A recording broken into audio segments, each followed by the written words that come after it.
अम्ल के बारे में और अगले वीडियो में क्षार के बारे में बताएंगे।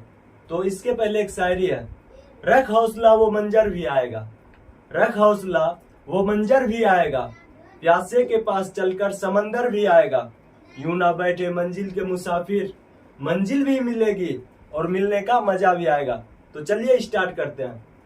तो आज का टॉपिक है अम्ल।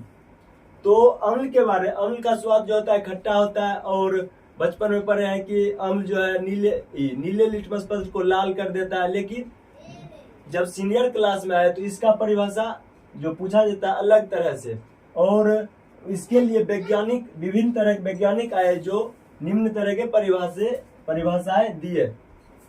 तो सबसे पहला है अम्ल। अम्ल का परिभाषा निम्न प्रकार से है, देखिए क्या।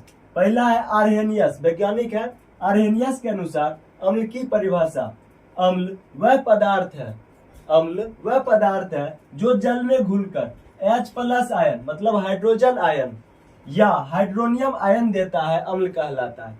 कहने का तात्पर्य है कि कोई भी पदार्थ जो जल में घुलकर हाइड्रोजन आयन देगा अम्ल कहलाएगा। जैसे देखिए, जैसे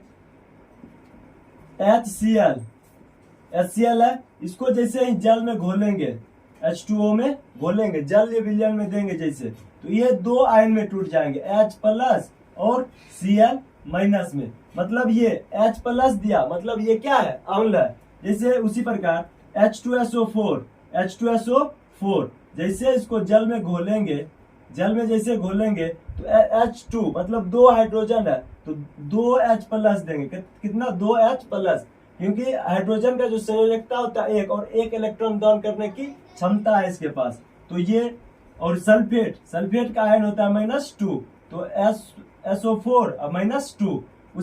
उसी प्रकार जैसे एसिटिक अम्ल CH3COOH, जैसे इसको जल में घोलेंगे, जल विलयन में घोलेंगे तो ये पीछे से H निकालेगा, यानी दान करेगा H+, और इधर हो गया CH3COO- मतलब एसिटेट आयन। और है जैसे HNO3 जैसे इसको जल में घोलेंगे तो ये होगा H+, और उसके बाद NO3- ऋणायन। तो अम्ल को पहचानने का एक सिंपल तरीका है, जिसके आगे H रहेगा जल को छोड़कर जिसके आगे H रहेगा वो सभी अम्ल होंगे। यहाँ पे देखिए, जिसके आगे H है सभी क्या है, अम्ल है। और दूसरा तरीका है कि जिसके पीछे COOH होगा वो सभी क्या होंगे, अम्ल होंगे। सभी क्या होंगे, अम्ल होंगे। जैसे देखिए HCOOH, इसको फॉर्मिक अम्ल बोला जाता है। जैसे इसका जल विलयन में देने पर ये H+ में टूटेंगे, H+ और HCOO- में टूट जाएंगे, HCOO- में टूट जाएंगे। तो ये था आर्हेनियस के अनुसार। दूसरा वैज्ञानिक आया जिसका नाम था ब्रोस्टेड लॉरी। इसका कथन था कि अम्ल वह पदार्थ है जो किसी दूसरे पदार्थ को प्रोटॉन दान करता है। अम्ल उसे कहते हैं जो किसी दूसरे पदार्थ को क्या दान करे, प्रोटॉन दान करे। अम्ल वह पदार्थ है जो किसी दूसरे पदार्थ को क्या दान करे, प्रोटॉन। अम्ल वह पदार्थ है जो दूसरे पदार्थ को प्रोटॉन या H+ दान करने की क्षमता रखता है।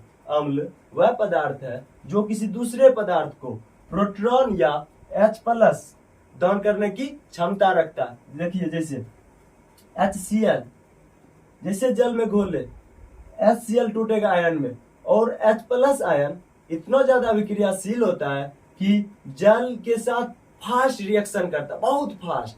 जैसे रिएक्शन करेगा बन जाएगा हाइड्रोनियम आयन। क्या बन जाएगा, हाइड्रोनियम आयन, और Cl- हो जाएगा आयन में। तो जैसे इससे H निकल के इसमें जुटा, मतलब HCl H+ दान किया, मतलब प्रोटॉन को दान किया, जिसके कारण यहाँ हाइड्रोनियम आयन बना। उसी प्रकार एसिटिक अम्ल, जैसे H+ दान करेगा एसिटेट आयन में टूटेगा और H+। अगला वैज्ञानिक है लुईस, जैसे आप लुईस डॉट सिंबल सब पढ़ेंगे, उसमें लोन पेयर होता है, इलेक्ट्रॉन युग्म होता है।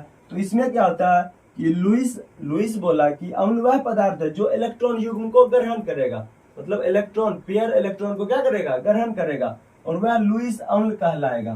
तो जैसे NH3 जानते होंगे, नाइट्रोजन का जो होता है संयोजकता 5 होता है, इसका इलेक्ट्रॉनिक विन्यास 2 और 5 होता है। जैसे 3 बंधन बने हैं और 1 लोन पेयर है, तो ये अपना लोन पेयर त्याग कर ये क्षार के भांति कार्य करेगा, और जो इसका लोन पेयर लेगा वो क्या होंगे, अम्ल होंगे।